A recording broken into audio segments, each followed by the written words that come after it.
warahmatullahi wabarakatuh. Kami dari kelompok 3 akan menjelaskan salah satu aliran seni yaitu pop art atau popular art.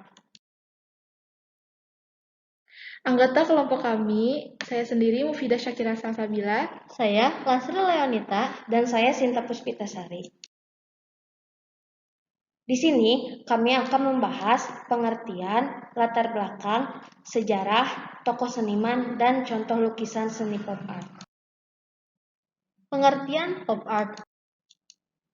Pop art adalah aliran seni yang menggunakan sesuatu yang populer sebagai tema atau konsep yang digunakan dalam karyanya. Banyak yang mengira bahwa pop art adalah seni populer karena pop sendiri dalam nama aliran ini berasal dari kata popular. Padahal bukan karyanya yang populer, namun subjek yang diangkatnya yang populer. Seperti yang diungkapkan oleh Prawira bahwa pop art adalah popular art. Namun, yang dimaksudkan bukan seni yang populer, melainkan seni yang menggunakan objek atau benda yang populer sebagai subjek matter dan berhubungan dengan imaji kebendaan di lingkungan sehari-hari. Latar belakang seni pop art. Pop art sendiri lahir di Inggris dan juga Amerika pada tahun 1950-an yang dipopulerkan oleh Lawrence Alloway, seorang kurator sekaligus kritikus dari Inggris. Nama pop art itu sendiri berasal dari kata popular mass culture, namun orang lebih mengenalnya dengan sebutan pop art. Istilah pop art berasal dari kata popular art, yang merupakan aliran seni yang memanfaatkan simbol-simbol dan gaya visual yang berasal dari media massa yang populer seperti majalah, iklan, televisi, dan komik. Sejarah pop art. Aliran seni rupa pop art dikenalkan oleh Lawrence Alloway dari Inggris yang merupakan seorang kurator sekaligus kritikus.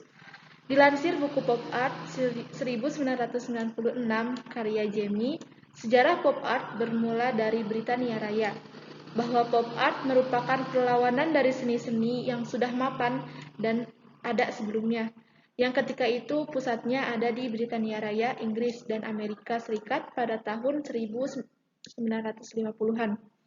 Pop art berhasil tenar karena Andy Warhol yang mengangkat konsep pop art menggunakan benda yang sehari-hari bisa ditemui.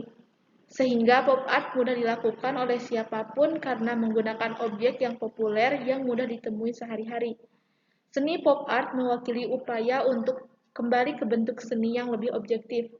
Seni pop art menjadi acara budaya karena cerminannya yang erat dari situasi sosial tertentu dan karena gambarnya yang mudah dipahami, segera dieksploitasi oleh media massa. Pop art ditampilkan menjadi lebih mudah dinikmati oleh siapapun karena penggunaannya menggunakan media seperti pada spanduk, poster, dan bentuk media komersil lainnya. Maka, banyak karya pop art memiliki warna-warna yang cerah dan mencolok, baik dalam komik, ilustrasi, kartun, dan lukisan yang lain. Beberapa tokoh seniman dalam negeri dan luar negeri. Seniman aliran pop art dalam negeri. 1. Ronald Manulang. Ronald Manulang adalah seorang seniman idealis yang berkarya terutama pada jenis seni kontemporer. Ia merupakan salah satu penggerak kelompok kepribadian APA atau PIPA pada era 1970 sampai 1980-an yang memperjuangkan seni kontemporer. Seniman yang kedua adalah Jim Supangkat. Jim Abiasa Supangkat Silain adalah seniman berkebangsaan Indonesia. Namanya dikenal melalui karya-karya lukisnya dan kritik seni rupa yang dimuat di berbagai media massa. Ia telah melakukan banyak pameran seni rupa, baik di dalam maupun di luar negeri. Jim merupakan salah satu penerima penghargaan Prins Claus Award di Belanda untuk posting cultural development in the third world to the international world. Seniman yang ketiga adalah Pandu Sudewo. Seniman yang keempat adalah Wagiono. Dan seniman yang terakhir di dalam negeri adalah Weda Abdul Rashid. Weda Abdul Rashid adalah seniman grafis Indonesia. Ia dikenal sebagai pencipta aliran WPAP atau Weda's Pop Art Portrait atau FMB, yaitu foto marak berkotak. Atas jasanya ini, ia dijuluki Bapak Ilustrasi Nasional. Ia berprofesi sebagai ilustrator sejak dekade 1970-an, mulai 1977, ketika bergabung dengan majalah Hai, ia banyak membuat ilustrasi, terutama karya-karya fiksi Arswendo, Atmo Wiloto, dan Hilman Hariwijaya. Salah satu yang terkenal adalah karya fiksi Lupus. Di majalah itu juga, ia mengerjakan potret para tokoh dunia yang menjadi liputan majalah tersebut. Tokoh seniman pop art luar negeri.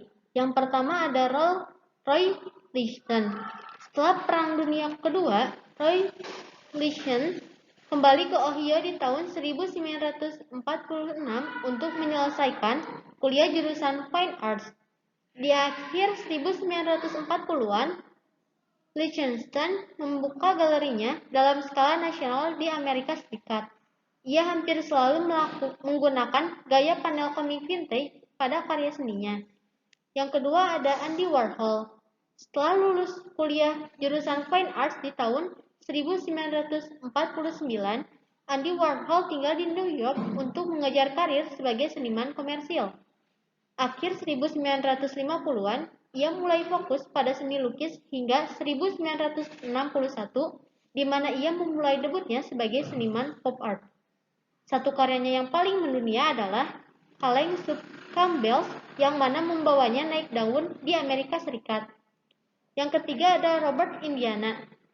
Selain seorang pelukis, Robert Indiana adalah seorang pematung pop art modern. Indiana tinggal di New York sejak tahun 1956 dan langsung melambungkan namanya di dunia seni dengan lukisan dan patungnya, menjadikan dirinya sebagai salah satu pionir gerakan pop art. Karyanya yang paling terkenal adalah pahatan Love yang tersebar di berbagai kota di Amerika Serikat. Yang keempat ada Claes Oldenburg. Oldenburg adalah seniman pop yang bereksperimen dengan berbagai efek pemindahan.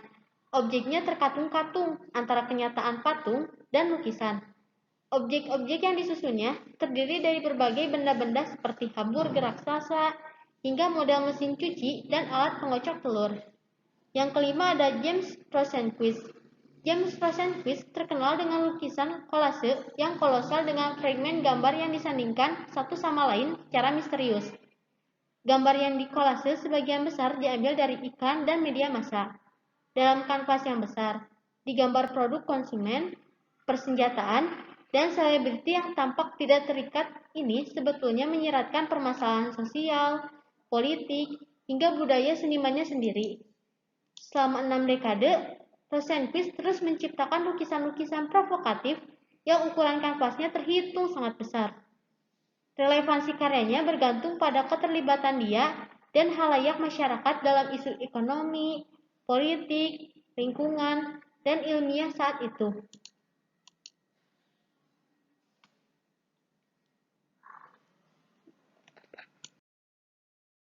Berikut contoh-contoh lukisan populer art.